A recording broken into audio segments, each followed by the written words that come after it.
আসসালামু আলাইকুম সম্মানিত শ্রোতাবৃন্দ, দরকারি সেবা চ্যানেলের পক্ষ থেকে আপনাদের সবাইকে স্বাগতম।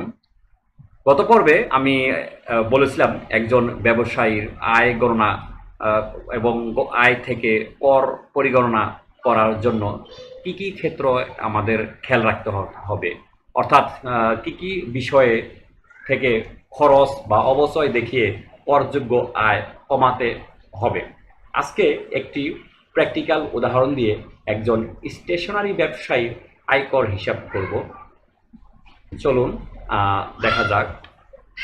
ধরা যাক একজন ব্যবসায়ী অতল আনন্দ ঝিনাইদহ জেলার কালীগঞ্জ উপজেলায় স্টেশনারি দ্রব্যাদি ক্রয় বিক্রয় ব্যবসার সাথে নিয়োজিত। 1 জুলাই 2022 তারিখ হতে 30 জুন 2023 তারিখ পর্যন্ত তার মোট বিক্রয়ের পরিমাণ 30 লক্ষ টাকা। তার মোট বিক্রয়ের পরিমাণ আমরা পেলাম 30 লক্ষ টাকা। বিক্রিত মালামালের ক্রয় মূল্য 24 লক্ষ টাকা। কর্মচারীদের বেতন দিয়েছেন 60 লক্ষ টাকা, 60,000 টাকা। ইলেকট্রিক বিল, দোকান ভাড়া, ট্রেড লাইসেন্স, নবায়ন ফিস, পরিবহন খরচ এর সমষ্টি দিয়েছেন 1 লক্ষ টাকা। তাহলে এই যে খরচগুলি তার মোট যে প্রফিট আছে, মুনাফা আছে, তা থেকে বাদ যাবে। এবং আয় বর্ষের শুরুতে তিনি ফার্নিচার বাবদ ব্যয় করেছেন 40,000 টাকা। তাহলে এখন জনাব অতল আনন্দের ব্যবসা খাতে নিট আয় পরিগণনা ও পর্দায় কি হবে। মোট বিক্রয়ের পরিমাণ ছিল 30 লক্ষ টাকা। আমরা এই যে এখানে দেখতে পেলাম যে মোট বিক্রয়ের পরিমাণ 30 লক্ষ টাকা। এই মোট বিক্রয় থেকে বিক্রিত মালামালের ক্রয় মূল্য, সে সারা বছর ধরে কত টাকার মাল ক্রয় করেছেন, 24 লক্ষ টাকার মালামাল সে ক্রয় করেছে। এবং এই ক্রয় থেকে ক্রয় মূল্য বাদ দিলে বিক্রয় মূল্য থেকে আমরা জানি যে মুনাফা পাওয়া যায়, তাহলে গ্রস মুনাফা। এবং এই মুনাফা থেকে আমাদের কি করতে হবে, বাদ দিতে হবে খরচ। এবং কি কি খরচ বাদ দিতে হবে এই বিষয়গুলো নিয়ে আমি ভিডিও করেছিলাম গত পর্বে। আপনারা ভিডিওটি দেখে নিন, উপরে আই বাটনে ক্লিক করে। সেখানে আপনারা দেখতে পারবেন যে কর্মচারীর বেতন, ইলেকট্রিক বিল, দোকান ভাড়া, ট্রেড লাইসেন্স ফিস, নবায়ন ফিস এবং এই খরচগুলি, আরও অন্যান্য অনেক খরচ আছে, এগুলিকে বাদ দিতে হয়। তাহলে কর্মচারীর বেতনে যেখানে আছে 60,000 টাকা, এই 60,000 টাকা বাদ দিতে হবে। ইলেকট্রিক বিল, দোকান ভাড়া, ট্রেড লাইসেন্স বাবদ অন্যান্য ফি যে আছে 1 লক্ষ টাকা, তার মানে টোটাল 1,60,000 টাকা। এই 6 লক্ষ টাকা থেকে বাদ দিতে হবে। এবং দেখুন আরেকটি বিষয় আছে, তিনি আয় বর্ষের শুরুতে তিনি ফার্নিচার ক্রয় বাবদ ব্যয় করেছেন 40,000 টাকা।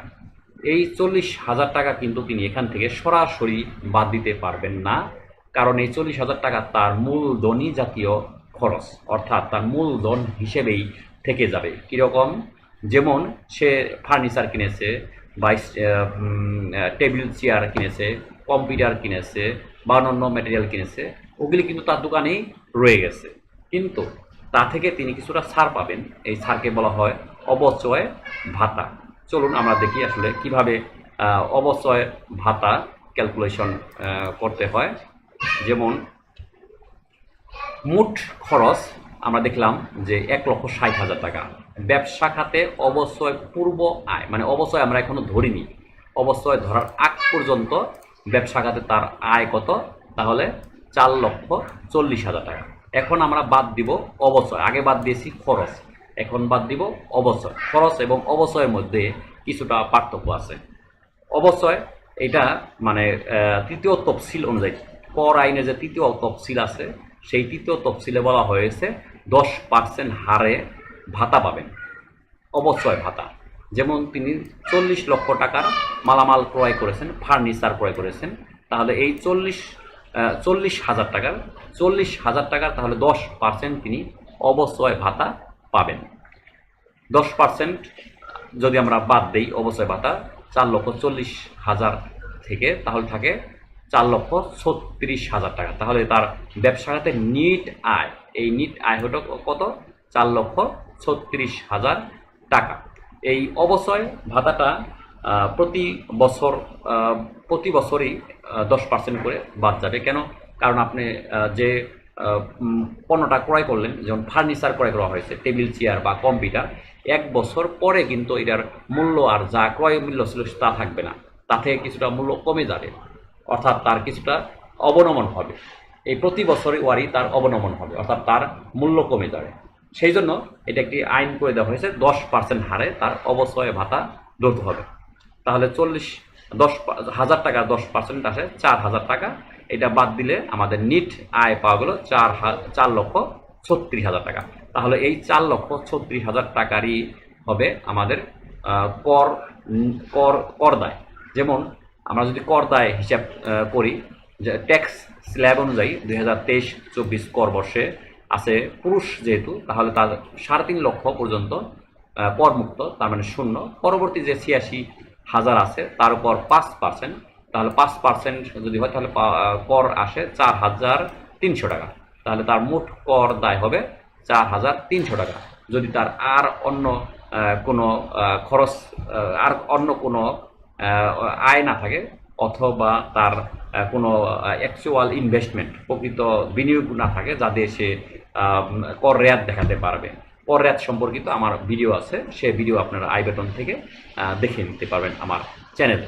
আচ্ছা, তাহলে এখন আমরা দেখি যে এই যে ব্যবসায়ীর যে কর হিসাব করলাম, এগুলিকে প্র্যাকটিক্যালি এক্সেল ফর্মে আমরা কিভাবে করতে পারি। আমি কর গণনার ক্ষেত্রে আমার এই এক্সেল ফর্মটিকে ব্যবহার করে থাকি। এই এক্সেল ফর্মটি অটোমেটিক ফর্ম, এখানে সব কিছু অটোমেটিকই করে দেওয়া আছে। আপনাদের শুধুমাত্র ডেটা ইনপুট দিতে হবে। ডেটাগুলি আপনি কিভাবে ইনপুট দিতে পারেন আমি এখন একটু দেখাবো। যেমন আপনার যেমন রিটার্ন ফর্ম, এটা হচ্ছে আমার রিটার্ন ফর্ম।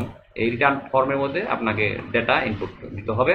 শিডিউল 4.5 ব্যবসায়ীদের জন্য এটা একটা শিডিউল আছে, যেমন এটা শিডিউল 4.5 হচ্ছে ব্যবসায়ীদের জন্য, যেমন এই যে প্রফেশন, বিজনেস, তারপরে অ্যাড্রেস, তারপরে এখানে দেওয়া আছে তার সামারি বা ইনকাম, যেমন সেলস, টার্নওভার, রিসিভেন্স। আমরা দেখলাম যে 30 লক্ষ টাকা, গ্রস প্রফিট ছিল 6 লক্ষ টাকা। তারপরে তার আদার এক্সপেন্সেস, যত এক্সপেন্সেস আছে, জেনারেল অ্যাডমিনিস্ট্রেটিভ, সেলিং, সকল ধরনের এক্সপেন্সেস পাওয়া গেল 1,60,000 টাকা। তারপর তার ডেপ্ট, ব্যাড ডেপ্ট, কুঋণ, এটাকে বলে কুঋণ এক্সপেন্স, অথবা তার ডিপ্রিসিয়েশন, তার মানে অবচয়। এই অবচয় ছিল কত? 4,000 টাকা। তাহলে এই সব কিছু বাদ দিয়ে আমরা নেট প্রফিট পেলাম কত? 4,36,000 টাকা। তাহলে এই 4,36,000 টাকার কর হিসাব হয়ে, অর্থাৎ ট্যাক্স হিসাব হয়ে আমাদের ট্যাক্স ক্যালকুলেশন এই ফর্মটিতে, অর্থাৎ এখানে ট্যাক্স ক্যালকুলেশন হয়ে চলে আসবে। ট্যাক্স ক্যালকুলেশন হয়ে আমরা এখানে দেখতে পাবো যে ট্যাক্স ক্যালকুলেশন হয়ে আসছে, এবং এই ট্যাক্স স্ল্যাবে ক্যালকুলেশন হয়ে আসছে 4,300 টাকা, যা আমি আগে দেখালাম। এটা অটোমেটিক, আপনার এখানে ম্যানুয়ালি কিছুই করতে হবে না। এখন আমি দেখাবো যে আসলে আপনি এই ডেটা ইনপুটের ক্ষেত্রে আরেকটি বিষয় আছে, সেটা হচ্ছে সামারি অফ ব্যালেন্স শিট। আপনি কীভাবে সামারি অফ ব্যালেন্স শিটটা পূরণ করবেন।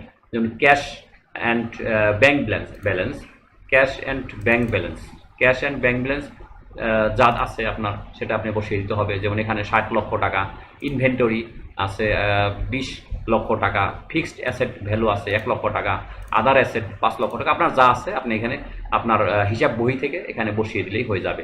এবং এদের সবার টোটাল এটা ফর্মুলা দেওয়া আছে 81,50,000 টাকা। অনুরূপভাবে আপনার ওপেনিং ক্যাপিটাল, নিট প্রফিট, তারপরে ড্রয়িং, অর্থাৎ এই সময় আপনি এই ইনকাম ইয়ারের মধ্যে আপনি যা অন্য খাতে নিয়ে গেছেন, অন্য কোনো বিজনেস খাতে এখান থেকে নিয়ে গেছেন সেটা, যেমন 3 লক্ষ টাকা। তারপরে ক্লোজিং ক্যাপিটাল, এই সব কিছু যোগ করলে যা পাওয়া যাবে সেটা হচ্ছে ক্লোজিং ক্যাপিটাল। আপনার যদি কোনো ঋণ থাকে অর্থাৎ দায়বদ্ধতা থাকে, যেমন 1 লক্ষ টাকা তার ঋণ ছিল, সেটা হিসাব করে আপনার টোটাল ক্যাপিটাল এবং লায়াবিলিটিস হচ্ছে 56,50,000 টাকা। এইটা আপনাদেরকে দেখিয়ে জমা দিতে হবে।